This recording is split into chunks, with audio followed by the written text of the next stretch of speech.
Hey folks, my name is Nick, this is Board Game Brawl, and today we're taking a look at Legendary, a Marvel deck building game. This is published by Upper Deck and designed by Devin Lowe.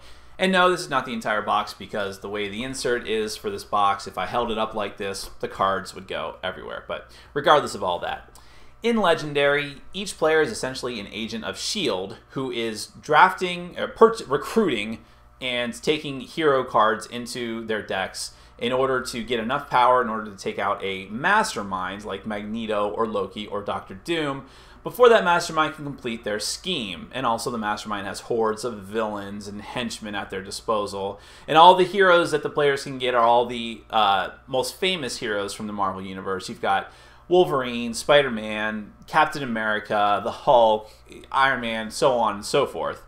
You're going to get these heroes, defeat the Mastermind, defeat the villains, and hopefully you'll all survive. And the game is actually semi-cooperative in the sense that even though you all win or lose as a team, one person can be the best hero, quote-unquote, by getting the most points from the villains you've defeated and the bystanders you've rescued.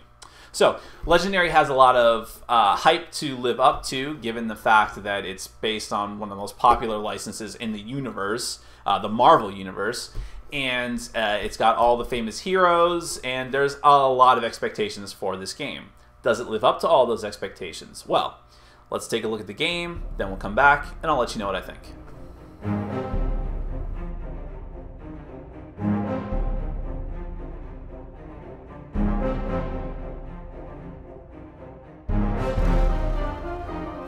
Alright, Legendary is a pretty complicated game, although it's actually simple once you get down to it, but the setup can be kind of a pain. But basically, I'm just going to give you a brief overview just to let you know what you're in for. So the board is pretty busy, so let's just go over each little area first. This is the headquarters section, the helicarrier of S.H.I.E.L.D., which is where all of your heroes are going to come out. You're going to set up your hero deck ahead of time with a number of heroes decks equal to the number of players you have, or corresponding to the number of players you have. Things always going to be either 5 or 6. You'll choose those 6 heroes, and those cards are going to come out randomly at the start. And every time someone purchases a new card into their deck, because this is a deck building game, you're going to replace it. And so you'll always have a stock of heroes to recruit from.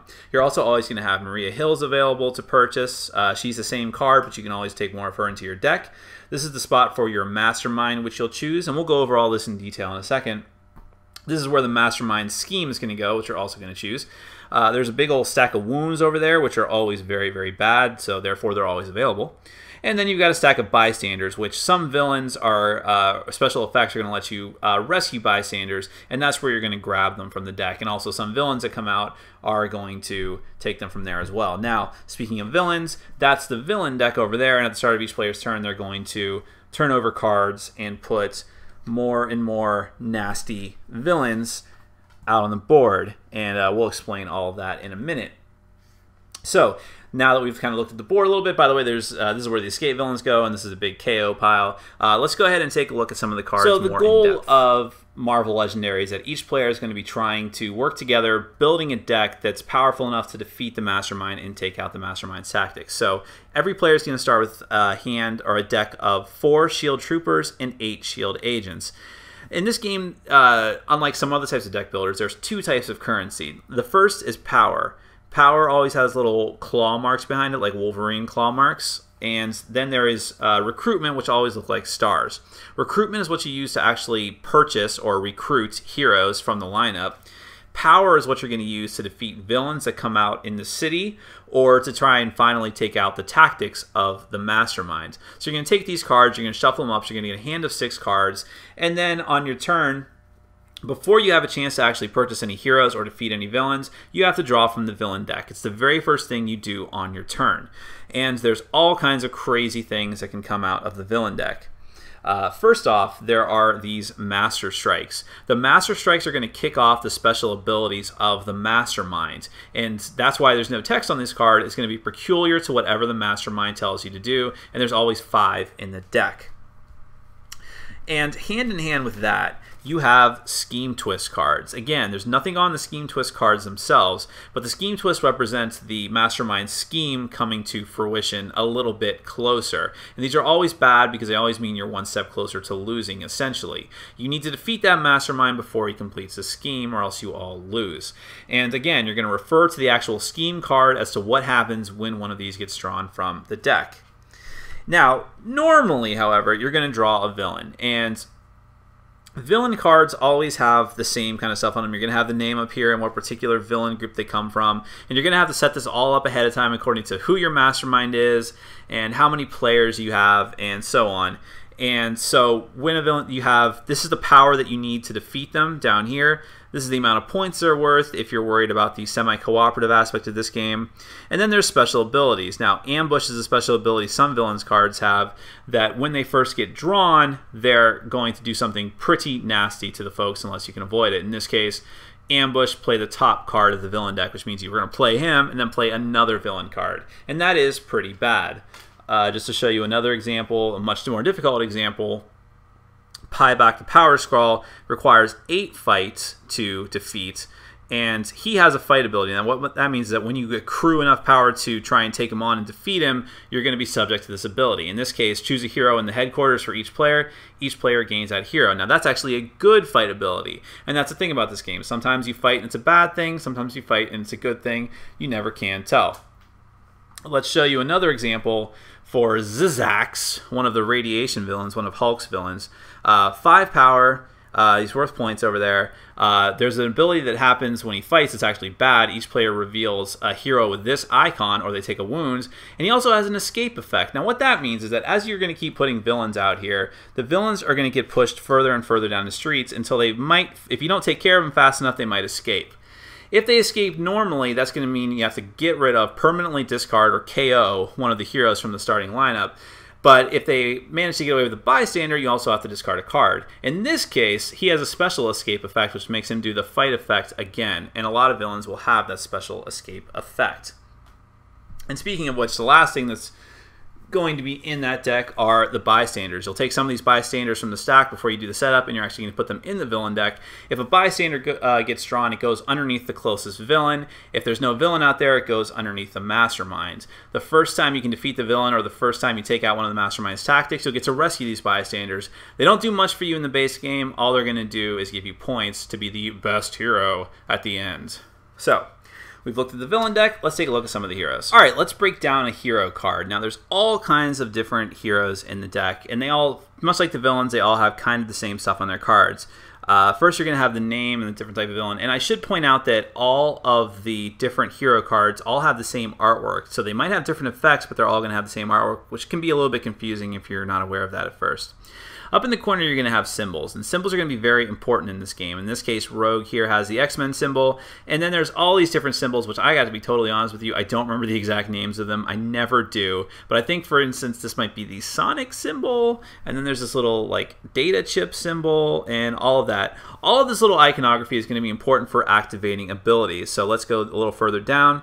First off, this is the cost to purchase this card from the starting lineup. If you can accrue that much recruitment points, the stars, you're going to be able to draft her into your deck by putting her into your discard pile. Then when you draw Rogue again, you're going to be able to actually play her for her other abilities. In this case, she starts off with a base of 2 recruitment. However, like I said, here it comes down to the symbols.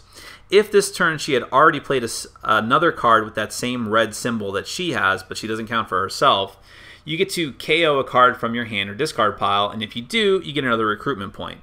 Much like any kind of deck building game, if you can permanently KO some of the junk cards from your deck, that's much better because it's going to make your deck more efficient, and in this case, you also get a special bonus. But like I said, you had to have already played another hero with that kind of symbol.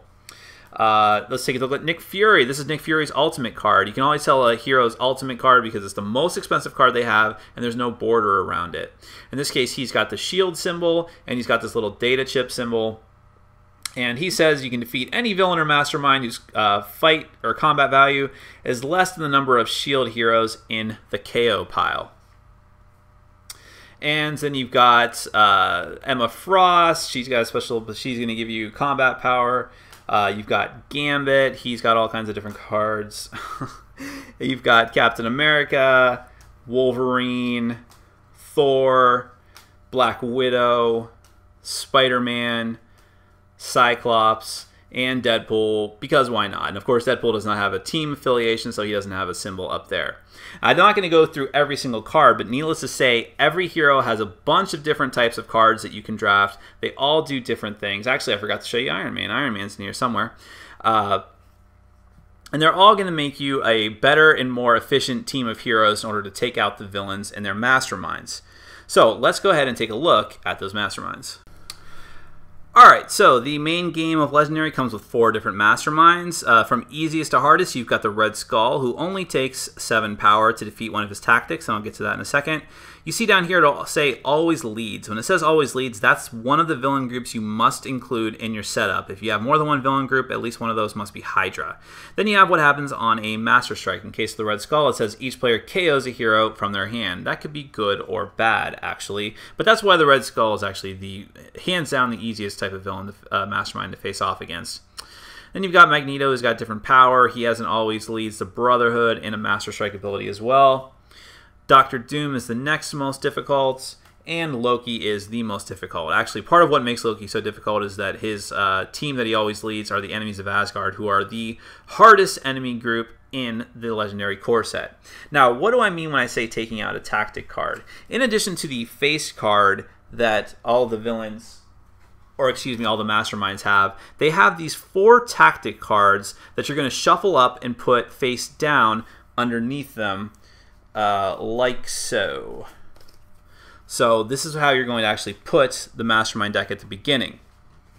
When you accrue enough power to actually take on the mastermind, you're not going to defeat the mastermind's card itself. You're going to randomly take one of these cards underneath, and you're going to add it to your victory pile, but not before you have to actually deal with the fight effect on these cards. For instance, for the electromagnetic bubble tactic of Magneto, you're going to have to choose one of your X-Men heroes. When you draw a new hand of cards at the end of your turn, add that hero to your hand as a 7th card. Much like the villains that come out, some of the fight effects are actually quite good for you, but you're never going to know because they're randomized. And every mastermind has to be defeated in the same way. The heroes only win the game if you take out all 4 tactics underneath the mastermind card. But you're not just dealing with the mastermind, you're dealing with his scheme. So let's take a look at those. Every mastermind has to have a scheme. So once you've chosen your mastermind, you're going to go either randomly or choose one of the different scheme cards that comes in the game. And basically this represents the villain's win condition. For instance, the Legacy Virus are all different. The setup is that you have to add 8 of the twist cards, and remember that the twist cards have the same kind of art, but they don't have any text on them. You take 8 of those twist cards and put them into the villain deck. For the Legacy Virus, there's only 6 wounds per player in the wound stack. And each twist, you have to reveal a hero with that little tech chip symbol, or you gain a wound. If the wound stack runs out, the heroes lose and the mastermind wins. So you see that the schemes actually kind of break the game and change how the setup works. Then you've got Portals to a Dark Dimension, which is going to have you count twists as dark portals that are going to make the mastermind much more difficult to defeat. Replace Earth's leaders with killbots. Secret Invasion of the Skrull Shapeshifters is actually going to take heroes from the HQ and change them into villains, essentially thematically Skrulls that you have to face in the city. The Midtown Bank-Robbery, surprisingly, I found this to be one of the most difficult schemes despite how mundane it sounds. But basically it's just going to make Bystanders a precious commodity that's in a lose condition. Unleash the power of the Cosmic Cube. I think that might actually be the easiest scheme. The Negative Zone Prison Breakout is going to flood the entire area with villains, lots and lots and lots of villains. And the Superhero Civil War. This is a nasty one too. That's going to possibly make the hero deck run out and make the heroes lose. So all kinds of different variety to this game, all kinds of different things to worry about. The mastermind, his scheme, getting the best hero cards that you can, making your deck most efficient like you do in other deck builders, working together cooperatively to try and take out all that mastermind's tactics before they destroy the earth, and trying to be the best hero all the while if you really care about such things. I love cooperative games. I love deck building games. I like the Marvel Universe. Even despite my shirt, I'm not actually a humongous fan of Marvel Comics, but they have consistently had the most interesting characters in fiction. No one can really deny that.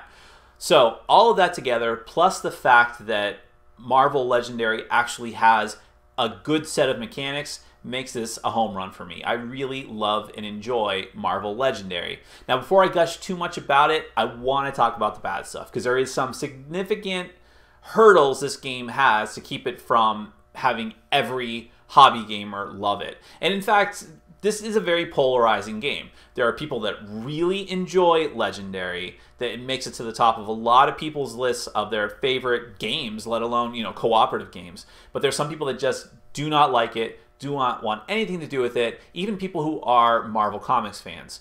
So a couple of those hurdles. First, the setup and takedown time is just ridiculous. It kind of has to be by necessity. Everything I love about the gameplay of this game is reliant on putting those decks together, the hero deck, the villain deck, the mastermind, the scheme, choosing all that stuff, setting up the, I mean, there's a lot of setup to this game, and all of it is cards, and when you're done, you got to separate all of it. It's, you know, it gets even more difficult the more players that you have, but even for a 1 or 2 player game, it's, and you could do this game solo, it is a pain in the butt. There's just no way around it. Now, I don't complain about that much, because I'm of the mind that we're all hobby gamers in the modern age, and for a lot of games, maybe you don't have to deal with a lot of cards, but there's usually a lot of setup on some of the more complicated board games, and that's just the way it is. I think that maybe because there's so many cards involved instead of like tokens and chits, that people have a harder time with Legendary.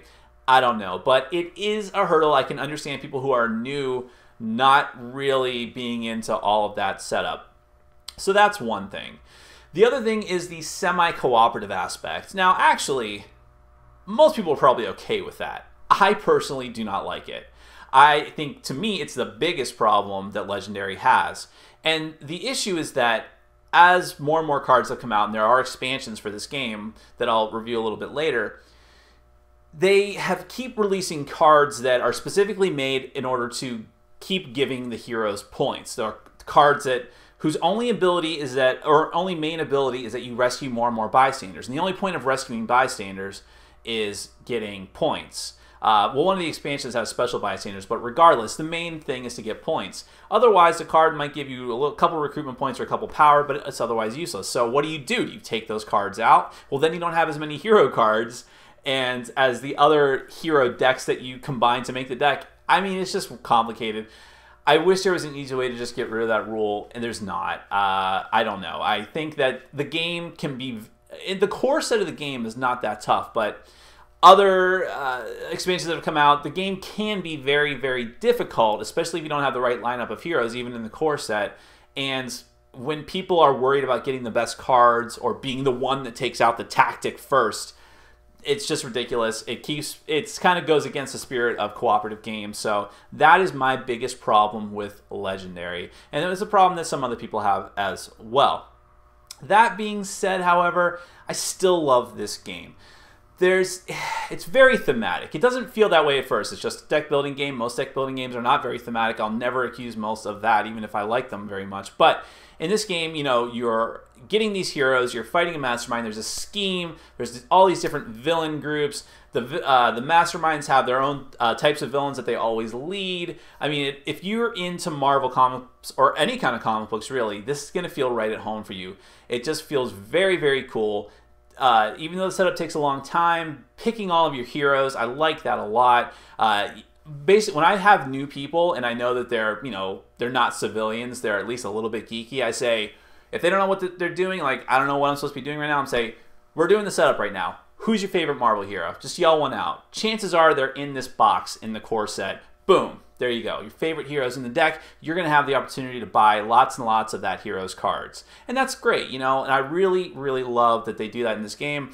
I love that despite the semi-cooperative thing, you are all working together, which is what a superhero team should be doing. There are other deck building superhero games that don't have that spirit. They're just purely competitive, and it doesn't make a lot of sense. But in Legendary, it makes sense, and you're going up against this mastermind, and it just feels really cool. And you've got all these different schemes, and the schemes are really cool as well. Different modes of challenge. And I gotta say, this game even plays pretty well solo. I kind of just did the solo mode when I was playtesting some expansions for a review because I didn't really have a choice at the time, but it's actually kind of fun. It turns into a weird kind of time attack mode, and it really gets me to be better at the game. Now, speaking of that, though, the player count, one thing I do want to say is that this game seems to play ideally with 3 people. I think 3 people is the perfect number for this game. When you get to 4 and 5 people, it gets a little too long for my taste. It also gets actually, I would say the difficulty increases a bit whether you like it or not, because it's going to be much more difficult for players to get the kind of cards they need for their deck, when essentially if you are trying to get a good combo going in your own deck, other players are going to want to snipe those cards as well. That goes along with the semi-cooperative part of this game that I don't like. It's just a little bit of competition that can make things very difficult when you're actually just trying to survive. So I actually think that 2 to 3 players can be very, very cool. Actually, I'm not sure that I've ever tried it 2 players. I'd be very curious to try it 2 players, but I have played this game a lot, and it's always fun for me, even when we lose horribly.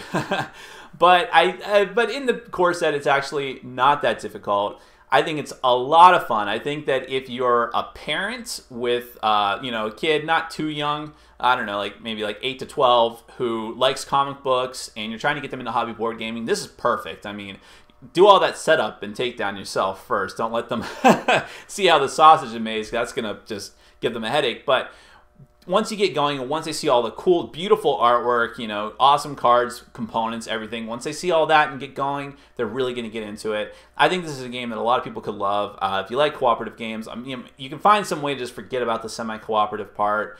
I think this is a home run, despite its faults. They're releasing more and more expansions. I can't get enough of them. I hope they release a million more. It's been a huge success. Marvel Legendary, great game.